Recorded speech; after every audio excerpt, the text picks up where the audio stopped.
Hi everyone, welcome back to the Puttering Penman. Today we're going to be going over the Lamy 2000. I'll go over the packaging, pen design, size comparisons, a writing sample, and then we'll talk about the cost and value of the pen.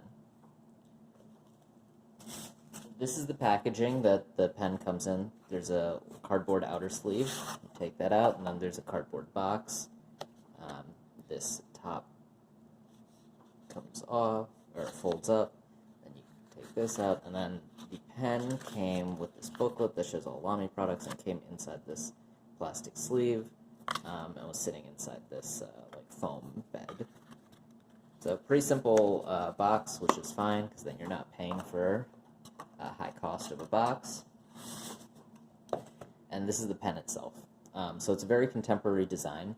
The pen was first released in 1966, and the pen has changed very little, if at any, since then.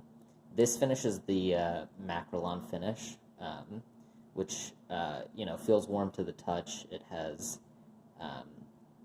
it feels very nice. It's lightweight. It's not a plastic pen, so it's a little bit more like ebonite if you've never felt Macrolon before. The end cap here on the top is a little shiny. I guess this part might be plastic here, and on the bottom it has a little metal cap on it.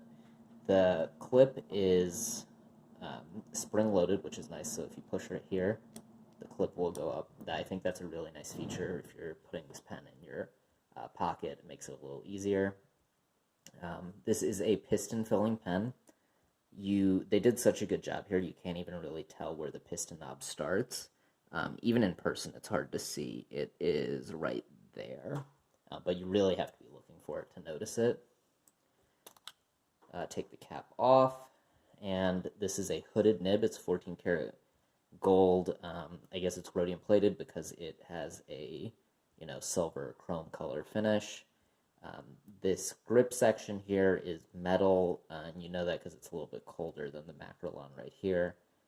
But you don't really have to hold the pen there. You can really hold the pen anywhere, which is nice. So I think this pen would be comfortable for anyone.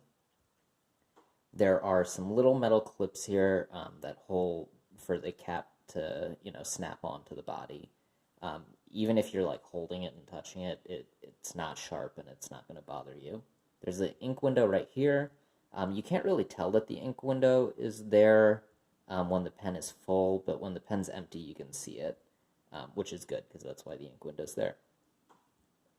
So this pen, the body of the pen weighs 15 grams, the cap is 10 grams, the overall weight is 25 grams. The length of the pen is 140 millimeters when closed, and it holds about 1.3 milliliters of ink. Here's some size comparisons. This is against a Pilot Cocoon, which is the same size and design of a Pilot Metropolitan. Here it is against the Lamy Safari. It's actually a little bit smaller than the Lamy Safari. And here it is against a TWSBI Eco.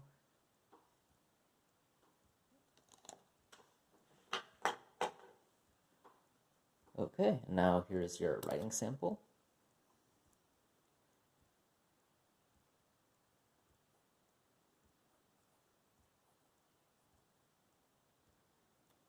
The ink today is Pilot Black.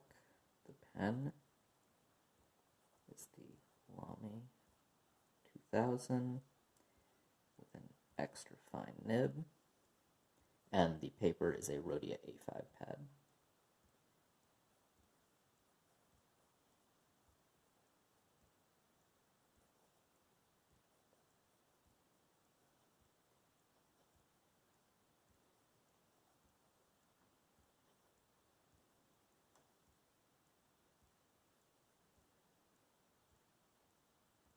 This right here was me lifting the nib, not an issue with the pen.